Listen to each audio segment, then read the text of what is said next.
पर विचार करें तो यज्ञ, ये 4 प्रकार का पुरुषार्थ, वर्ण व्यवस्था, ये तीसरा तत्व है। ये भेद के लिए नहीं,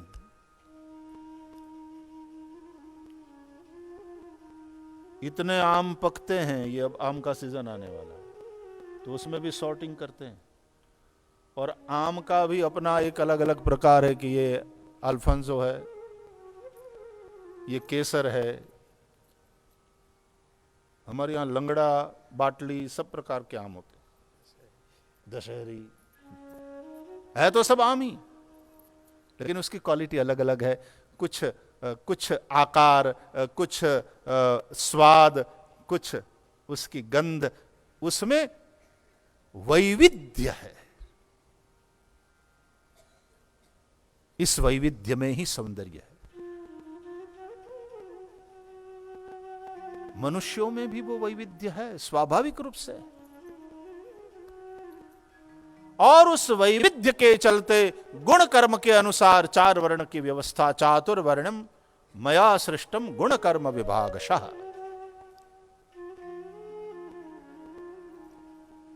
और दशहरी वाला जो है तो वहां दशहरी लगेगा, वहां फिलहाल अल्फांसो नहीं लगेगा। तो ये गुण आनुवंशिक होते हैं, और गुण के अनुसार कर्म करे व्यक्ति। गुण हम सब एक इनर क्वालिटीज के साथ पैदा होते हैं। पूज्य बाबा जी बताते रहते हैं, पूज्य आचार्य जी बताते रहते हैं कि कुछ रोग भी आनुवंशिक होते हैं। क्योंकि मेरे पिताजी को या माताजी को मधुमेह की बीमारी थी, इसलिए मुझ में आने की संभावना बढ़ जाएगी। क्योंकि उनको हाइपरटेंशन था तो मुझ में वो बीमारी आने की संभावना रहेगी, मुझे संभालना। यदि रोग आनुवंशिक होते हैं, हेरिडिटरी होते हैं, तो ये गुण भी तो आनुवंशिक होते हैं। और उन गुणों के अनुसार जब कर्म करे व्यक्ति तो एकदम खिलेगा, उसके सक्सेस रेट बहुत हाई हो जाएंगे। 4 वारण 4 आश्रम की बात, और हमारे वेदों में तो ब्राह्मणस्य मुखमासीत् बाहुराजन्यकृतः ऊरू तदस्य जद्वैश्यः पदव्याग्मुशूद्रो अजायत। ये वैविध्य है, ये ऊंच नीच के लिए नहीं है, ये वैविध्य है, ये पहचान है। और ये सब विराट परमात्मा के अंग रूप है। जब कह दिया वेदों ने पुरुष एवेदम सर्वम, तो जो कुछ भी है उस परमात्मा का ही रूप है, तो ये उसके अलग अलग अंग है। ज्ञान प्रधान जो है वो ब्राह्मण है, बल प्रधान है वो क्षत्रिय, अर्थ प्रधान है वो वैश्य है, और क्रिया प्रधान है ये शोचती इति शूद्र। ये क्षूद्र नहीं है, बल्कि कितनी बड़ी बात है कि बाकी सभी वर्णों के लिए जो सतत चिंता करता है और सेवा में लगा रहता है, वो क्रिया प्रधान जीवन जीने वाला पवित्र है, शुचि शुद्ध है, शुचि है, शुद्ध है।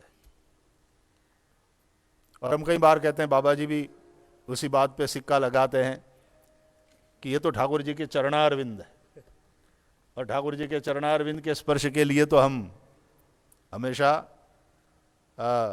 ललचाए हुए रहते हैं। हमारा मस्तक चरण में प्रणाम करता है। तो ये वर्ण व्यवस्था सनातन वैदिक धर्म का ये तीसरा और चौथा तत्व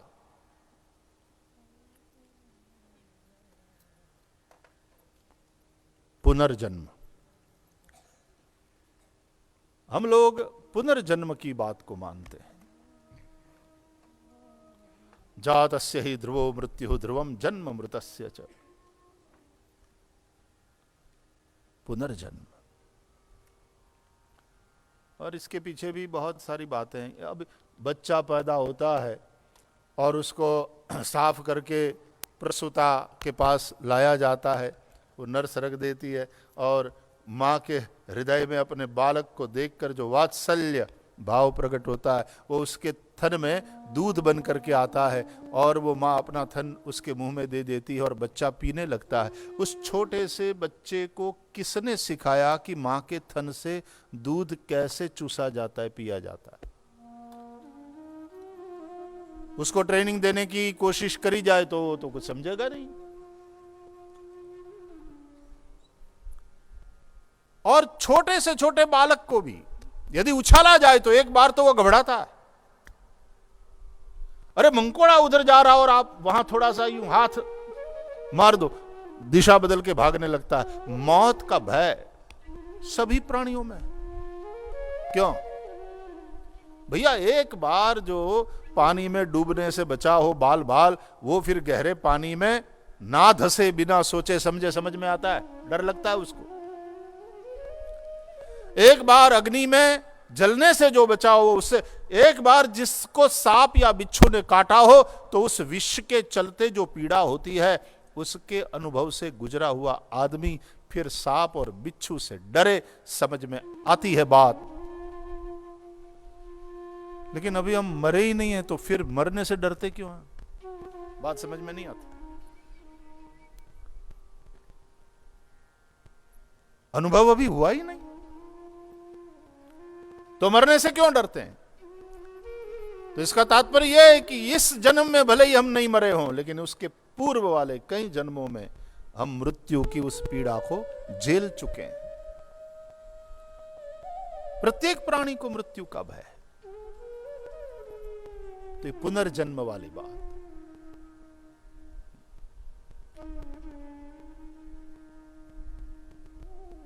धर्माद अर्थश्च कामश्च, स की पांचवा तत्व रह गया, 16 संस्कार। हमारी सनातन वैदिक परंपरा में 16 संस्कार की बात है। गर्भाधान से लेकर का सीमतोन्नयन और अंत्येष्टि तक 16 संस्कार। हम जलाना नहीं कहते, हम शव को जलाना नहीं कहते, वो क्रिमेशन ब्रिमेशन ठीक है, हम अग्नि संस्कार कहते हैं। दाह संस्कार हो गया, अग्नि संस्कार हो गया।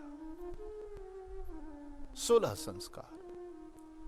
ये 5 बातें मिलकर के सनातन वैदिक हमारी जो संस्कृति है उसका कलेवर तैयार होता है। तो 4 पुरुषार्थ, धर्म अर्थ काम मोक्ष, धर्माद अर्थश्च कामश्च। तो दरिद्रता को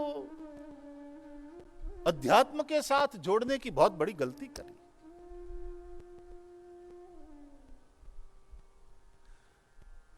इस ब्रह्मचर्याश्रम में आप लोग यहां रह करके जो उपासना कर रहे हैं उसमें सीधे साधे वस्त्र और सात्विक और संयम पूर्ण जीवन जी रहे हो, लेकिन तुम्हारे जैसा धनवान कौन है?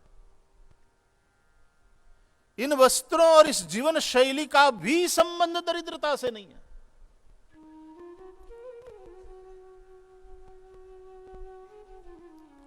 को वा दरिद्रो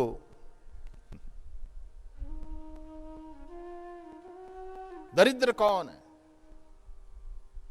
विशाल तृष्णा, बद्धोहि को विषयानुरागी। क्या प्रश्न और क्या उत्तर है?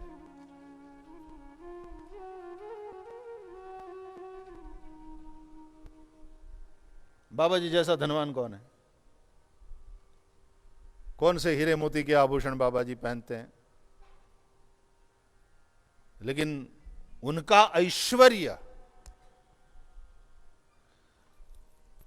तो ये ऐश्वर्य भी उस प्रकार के ही वस्त्र आभूषण पहनना और उसी प्रकार की जीवन शैली लेविश सब हो तो ही धनवान है, ऐसा भी नहीं है। और क्योंकि आध्यात्मिक व्यक्ति है उसको इस सब से दूर रहना चाहिए, वो भी ठीक नहीं है।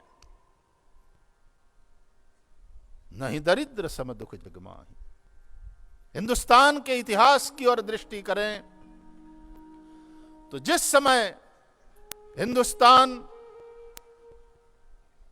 आर्थिक समृद्धि के शिखर पर खड़ा था, उसी वक्त आध्यात्मिक ऊंचाइयों को भी छू रहा था। ये दोनों बातें परस्पर विरोधी नहीं है। कोलंबस कोई बेवकूफ था जो हिंदुस्तान को ढूंढते हुए निकला, इतना बड़ा साहस किया। समृद्धि थी। हमने जब से दरिद्रता को अध्यात्म के साथ जोड़ा और उसको आध्यात्मिकता मानने लगे, बहुत बड़ी गलती की हिंदुस्तान ने ये।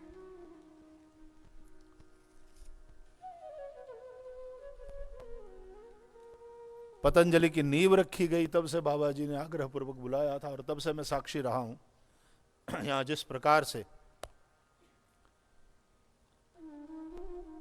एक एक प्रकल्प प्रकट हो रहे हैं और जिस प्रकार का एक वातावरण बना है, जो एक अद्भुत ऐश्वर्य का दर्शन होता है, आध्यात्मिक ऐश्वर्य का,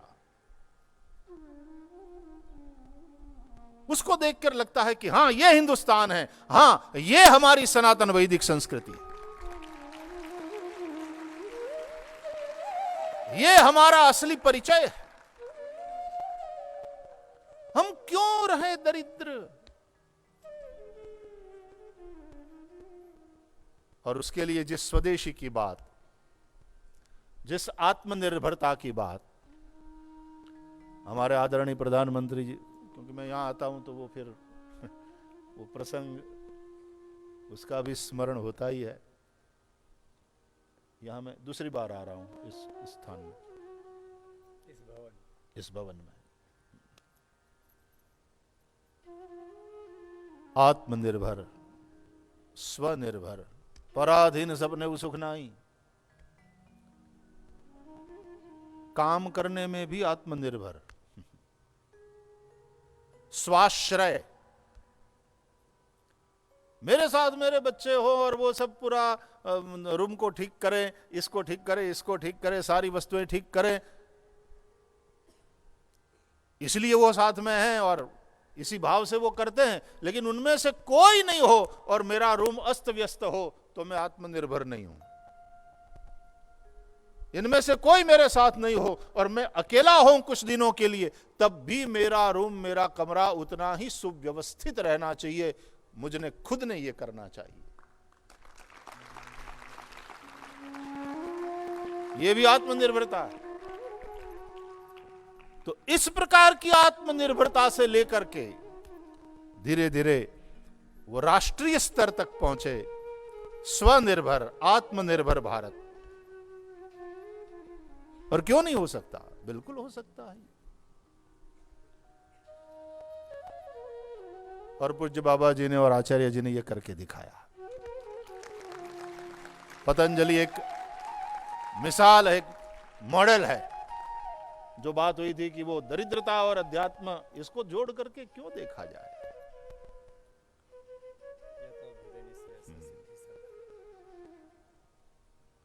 ये धर्म की व्याख्या है। यतो अभ्युदय निश्रेयस सिद्धि सधर्म।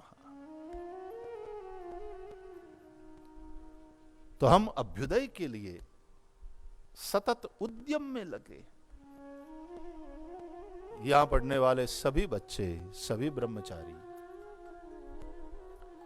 हमारी सनातन वैदिक संस्कृति के हमारे ऋषियों ने जो हमको उदात्त और स्वस्थ विचार और एक स्वस्थ जीवन शैली दिया है, उसको हम ठीक से समझेंगे। नहीं तो हुआ है कि धीरे धीरे धीरे इस समझ के अभाव में धर्म का रूप भी बिगड़ता चला गया, विकृत होता चला गया। अवतारवाद भी अच्छी बात है, यद्यत विभूति मत सत्वम श्रीमदुर्जितमेव, लेकिन उसी अवतारवाद के चलते फिर नुकसान भी हुआ और हो भी रहा है। यह भी हकीकत है।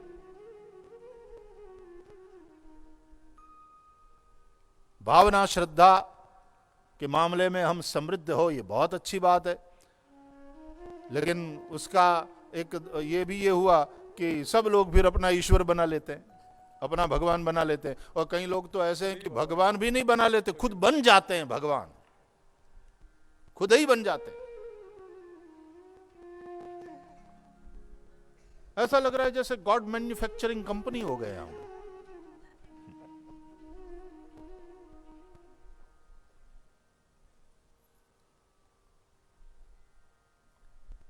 तो हमारे धर्म में जो विकृतियां, और केवल हमारे धर्म की बात नहीं साहब, दुनिया में जितने वर्तमान में जितने भी धर्म हैं उनमें भी विकृतियां कम नहीं है। और ये होता ही है, स्वाभाविक रूप से होता है। लेकिन तब हर युग में कोई जागृत पुरुष, कोई जागृत विभूति ऐसी प्रकट हो जाती है कि वो उन सभी विकृतियों को दूर कर धर्म के एक विशुद्ध रूप को, अध्यात्म की उज्जवलता को और ऊंचाई को जगत के सामने रखता है।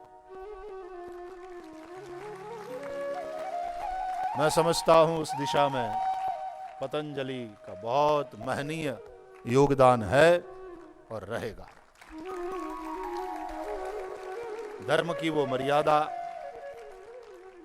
स्वस्थ आध्यात्मिकता, जीवन की वो शुचिता और योग को एक जीवन शैली के रूप में अपना, ये कोई धार्मिक अनुष्ठान नहीं है। हाँ, लेकिन धर्म पूर्वक करना, वो तो दवाई देते समय भी कई बार डॉक्टर कहते हैं ना कि इसको रिलीजियसली लेना, या तो ये चीज रिलीजियसली करना। जब हम जो करते हैं उसमें वो वाली निष्ठा आ जाती है। तो एक जीवन शैली, तो बाबा जी चाहे कहीं भी हो, तो सुबह में इतने बजे उठ करके, भागवत हमारे कथा में भी बाबा जी को बुलाते हैं तो उसको थोड़ा फिर खुला पट देना ही पड़ता है। पहले से ही हम नक्की रखते हैं कि भाई बाबा जी के लिए थोड़ा खुला पट रखना, क्योंकि वो उत्तरीय निकालेंगे ही, उतारेंगे, और प्राणायाम तो सिखाएंगे ही। क्यों, जैसे बिना हम कुछ भी बोलेंगे बाबा जी, तो बिना भागवत के श्लोक के और रामायण की चौपाइयों के हमारा प्रवचन तो वैसे हो ही नहीं सकता। तो आपका प्रवचन बिना प्राणायाम के कैसे पूरा हो सकता है? तो वो वही प्राणायाम ही प्राण है आपके प्रवचन के। तो वो जब तक अनुलोम विलोम नहीं सिखाएंगे, कपाल भाती के विषय में कुछ नहीं बताएंगे, उनको अनुरोध नहीं करेंगे। हम भी कभी कभी कहीं साथ में होते हैं तो हमको पक्का पता है कि बाबा जी 5 बजे आएंगे, आलस नहीं कर सकते। तो वैसे हम थोड़ी संध्या लगता है कि चलो थोड़ा लेट करेंगे, लेकिन बाबा जी जब आते हैं तो योगाभ्यास। आज आप भी स्मरण कर रहे थे, हम अबू धाबी में थे, तो रात्रि में हम जब शुभ रात्रि शुभ नक्तम कह करके अपने अपने कमरे की ओर गए शयन के लिए, तो बाबा जी बोले सुबह 5:30 बजे मिलते हैं। थोड़ा आसन करेंगे, प्राणायाम करेंगे।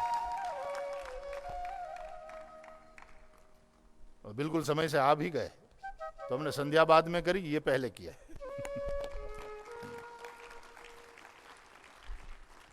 एक स्वस्थ शारीरिक और मानसिक दोनों स्वास्थ्य हमारा बना रहे, ऐसी एक जीवन शैली के लिए भगवान पतंजलि के इस प्रसाद को, इस योग को, जिस तरह से बाबा जी ने जन जन तक, देश और विदेश में सब जगह पहुंचाया। कोरोना कोई भेद नहीं करता, कोई भेद नहीं करता। कितना बढ़िया चीज है, भेद ही नहीं कोरोना को।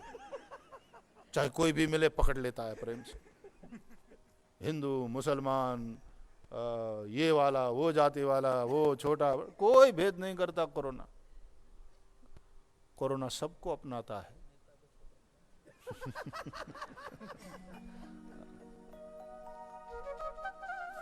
कल बाबा जी हमने एक विनोद में एक बात कही, चलो आप बच्चों के साथ बैठा हूं बात। एक सरकारी हॉस्पिटल में, कोविड हॉस्पिटल में, एक बूढ़ा 60 साल का वो गया, हाथ में एक थैली थी, और वहां जाकर के वो खांसता हुआ वहां गया, तो एकदम सब अलर्ट हो गए, खांस रहा है। तुरंत पकड़ा लोगों ने और वो कुछ बोले उसके पहले तो यूं मास्क लगा दिया, पकड़ करके बिठा दिया गया, तुरंत उसका टेस्ट, फिर मुंह खुलवाया, इधर घुसाया उधर घुसाया, वो सब करके स्वैब ले करके थोड़ी देर में, अब वो कुछ बोलने जाए लेकिन बोलने ही नहीं दे कोई, मुंह मत खोलो, खांसोगे फैलाओगे, बोलना ही नहीं दिया गया। फटाफट उसका टेस्ट किया गया और थोड़े समय के बाद टेस्ट का रिजल्ट सामने आया तो ही वॉज नेगेटिव, उसको कुछ नहीं हुआ था। अरे बोले नहीं नहीं ठीक है, ये कोई खतरा नहीं है, न इसको खतरा है न इससे हमको खतरा है, छोड़ो छोड़ो, तो सब निकाल दिया सब। तो बोले भैया क्यों मेरे पर इतने अत्याचार कर रहे हो? बोले तुम खांसते हुए क्यों आए? अरे मेरे, बोले पागलों, मेरे बेटे की बहू यहां नर्स है इस हॉस्पिटल में, वो आज जल्दी जल्दी में टिफिन घर से ले जाना भूल गई तो मैं उसको देने आया। तो बोले उसमें खांस क्यों रहे हो? बोले हमारे में रिवाज है, बहू थोड़ा घूंघट निकालती है तो ससुर जी जब जाते हैं तो थोड़ा खांसते हैं ताकि बहू को पता चले कि कोई बड़ा आया, ससुर जी आए, ये करना पड़ता है। तो जहां मेरी बहू हो तो वो थोड़ा घूंघट निकाले। क्या भय है कोरोना का, क्या प्रभाव है। यदि कोरोना कोई भेद नहीं करता तो भगवान पतंजलि का योग भी बिना किसी भेद के सबको स्वास्थ्य,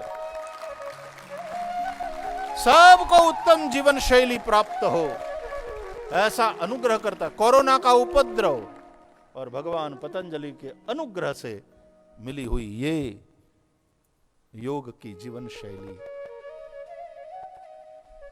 तो स्वाभाविक है, बाबा जी हमेशा वहां कथा में भी आज आए थे तो वही बोले थे कि भाई वो ले लिया करो, वैक्सीन ले लो, 2-2 डोज लेने वाले को भी कोविड-19 ने पकड़ा है तो ये सब जरूर लो, कोई बात नहीं, लेकिन योग तो नाक तो पकड़नी पड़ेगी।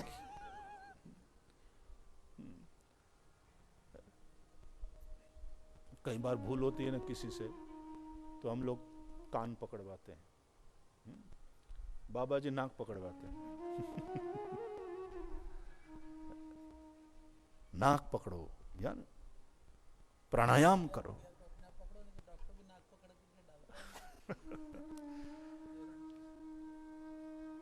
प्राणायाम करो।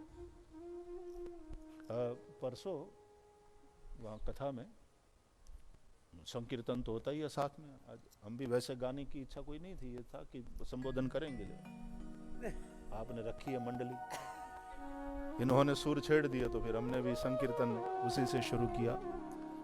तो कथा में गाते गाते ऊपर वाला सा ऐसा लगाया और इतना लंबा लगाया, जैसे कहीं नहीं कलाकार करते हैं, बड़ा लंबा लगाते हैं, और फिर ऐसा लंबा सा लगाया कि पूज्य महाराज श्री भी प्रसन्न होकर और जितने सब बैठे थे सब प्रसन्न होकर के तालियां बजाने लगे। वो कला के ऊपर ताली नहीं थी, वो इसलिए ताली थी कि नहीं स्वस्थ है, सांस लंबी चल रही है ना भाई जी, इज ओके। सबको संतोष हो गया।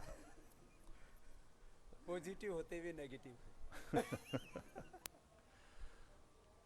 तो प्राणायाम वो कितना, योग कितना महत्वपूर्ण है, तो स्वाभाविक रूप से पूज्य बाबा जी अपने प्रत्येक प्रवचन में, आज भी उन्होंने वही बताया वहां कथा में भी, निश्चित रूप से संपूर्ण विश्व को हम ये दे सकते हैं। और हमारे आदरणीय प्रधानमंत्री जी के प्रयास के चलते अब विश्व योग दिवस मनाया जाता है और संपूर्ण विश्व के लोग उस एक दिन, पूरे विश्व में लोग योगासन कर रहे हो, प्राणायाम कर रहे हो, दृश्य ही कितना अद्भुत है।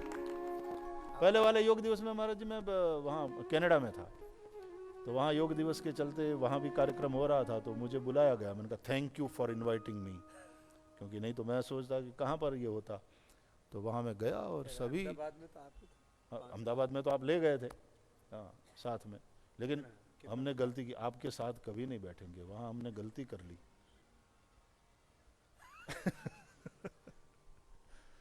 आप समझ गए। तो आज तो बोलना था, इसलिए आपके साथ बैठ गया। जो पता चलता कि योगासन करना है तो हम चुपचाप वहां जाकर के बैठ जाते और आपका दर्शन करते।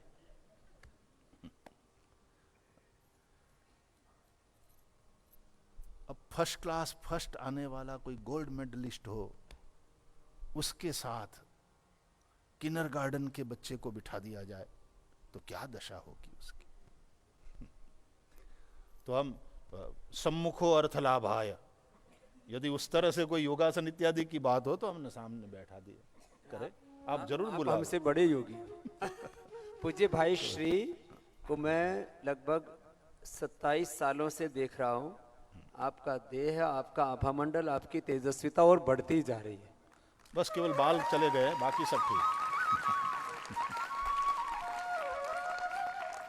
बाल भी बांका नहीं हुआ। हाँ, ये है। न बाल बांका हुआ है, न कभी कोई कर सकता है। ऊपर वाले की पूरी दया है और संतों के आशीर्वाद है।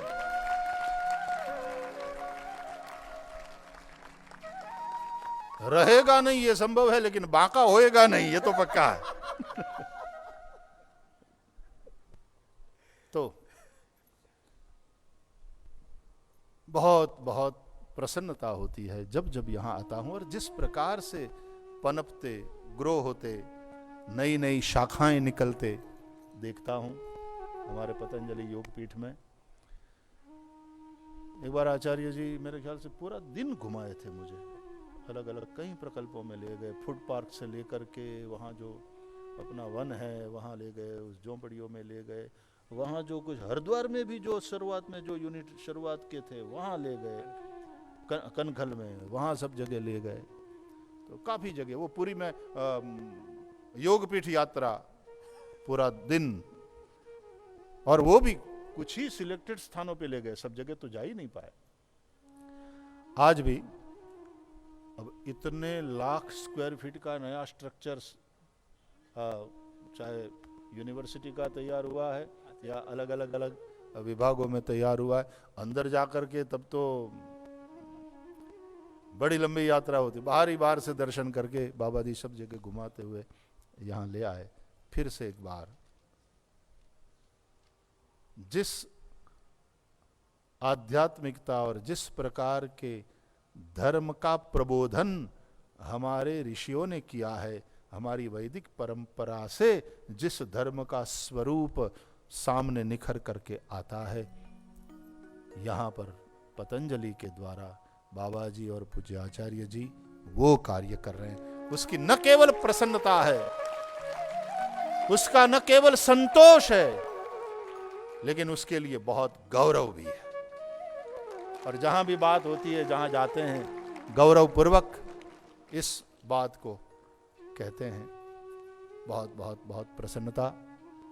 हमारे इस प्रकार से दैवी संपद से युक्त समृद्ध जीवन को हम बनाए रखें, दैवी जीवन जिएं और योग का आश्रय करते हुए भगवान पतंजलि के आशीर्वाद से, हमारे ऋषियों के आशीर्वाद से और वेद के आलोक में अपने जीवन पथ को देखते हुए हम निरंतर निश्रेयस की ओर आगे बढ़ें।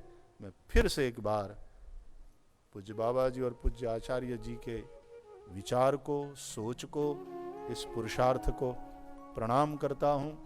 और बाबा जी भी वहाँ आ चुके हैं सांदीपनी में, और जैसा आपने बताया 92 या 93 से जब से मिले हैं। आचार्य जी भी मुझे कहते हैं कि भाई श्री आप नहीं थे और मैं सांदीपनी तब 93 94 में। अच्छा, और आप रुके भी थे कुछ घंटा रुके। हाँ, वहाँ से होते हुए तो वहीं से शुरू की महाराज। अच्छा, तो वहाँ भी छोटे छोटे स्तर पर वहाँ भी ऋषि कुमार तैयार हो रहे हैं, व्याकरण से आचार्य कर रहे हैं। अच्छा पढ़ रहे हैं बच्चे, अच्छा पढ़ रहे हैं। लेकिन ये बृहद वाला रूप देख करके, और यहाँ जो हमारी बालिकाएं जिस तरह से पढ़ रही है, रह रही है, जिस प्रकार से विद्या की उपासना कर रही है, इसको देखकर बहुत बहुत बहुत प्रसन्नता, और हमारे राष्ट्र के लिए बहुत उज्जवल और तेजस्वी भविष्य की आशा बलवती होती है। निश्चित रूप से स्वदेशी, आत्मनिर्भर, ये सारी बातें इस राष्ट्र को और मजबूत बनाएगी। और जगत गुरु जिसके लिए की पात्रता इस राष्ट्र में है, वो पुनः चरितार्थ होगी, और देश जगत गुरु बनेगा। फिर से कहूं, कुर्सी के लिए नहीं, विश्व के मंगल के लिए भारत को ये जिम्मेदारी का निर्वहन करना होगा, ताकि संपूर्ण विश्व और इसी भाव से तृणवंतो विश्वम आर्यम, ये उद्घोष हमने किया है।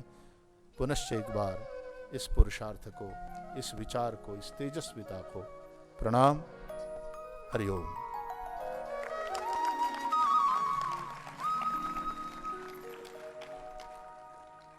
पूज्य भाई श्री, जैसा कि मैंने कहा, उनका बहुत अनुग्रह पूरे पतंजलि परिवार पर है, और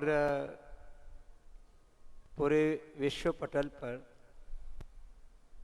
जब ये पतंजलि योगपीठ संस्था का बीजारोपण हुआ, उस समय भी पूज्य भाई श्री शिखर पर थे, और तब भी उनका उतना ही अनुग्रह हम पर था।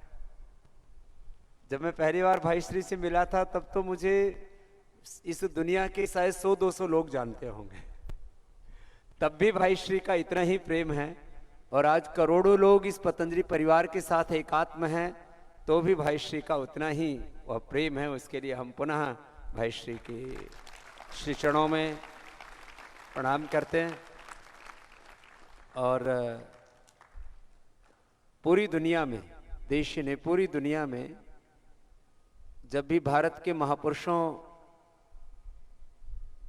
को याद किया जाता है, जो इस समय अपनी जीवंतता से, अपनी उपस्थिति से, अपने दृष्टि से, अपनी कृति से इस सनातन आर्य हिंदू वैदिक संस्कृति का गौरववर्धन कर रहे हैं, और करोड़ों करोड़ों लोग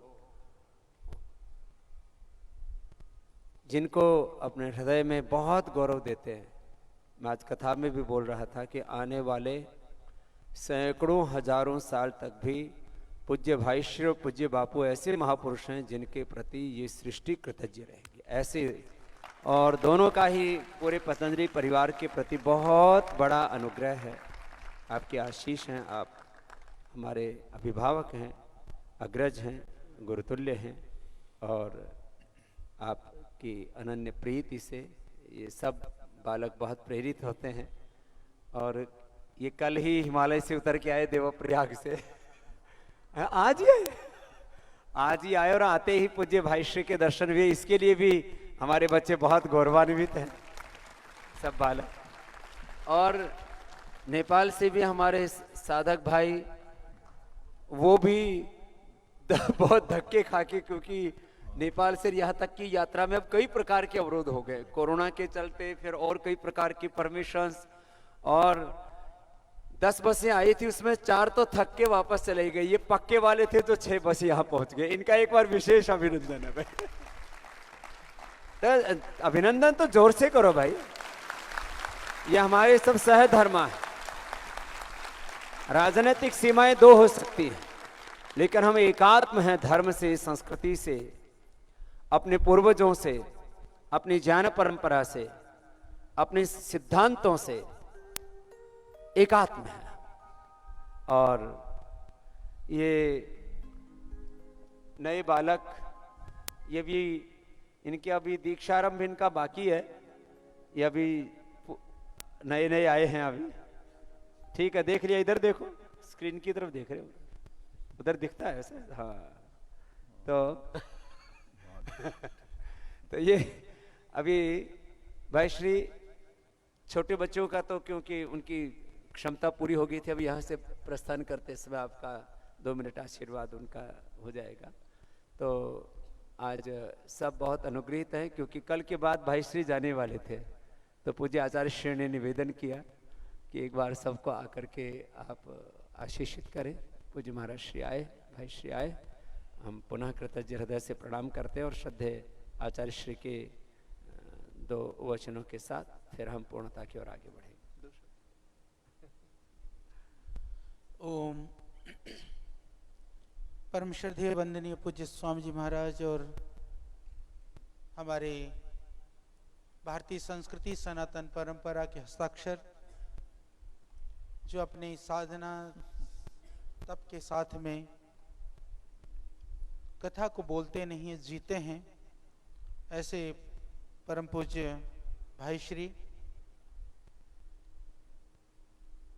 जिन्होंने पूरे विश्व में, क्योंकि आजकल कथा करने वाले बहुत हैं, परंतु वास्तव में शास्त्र प्रमाण विद्वता और उन शास्त्रों के उदाहरण गरिमा गंभीरता उदात्तता अनेक महानताओं से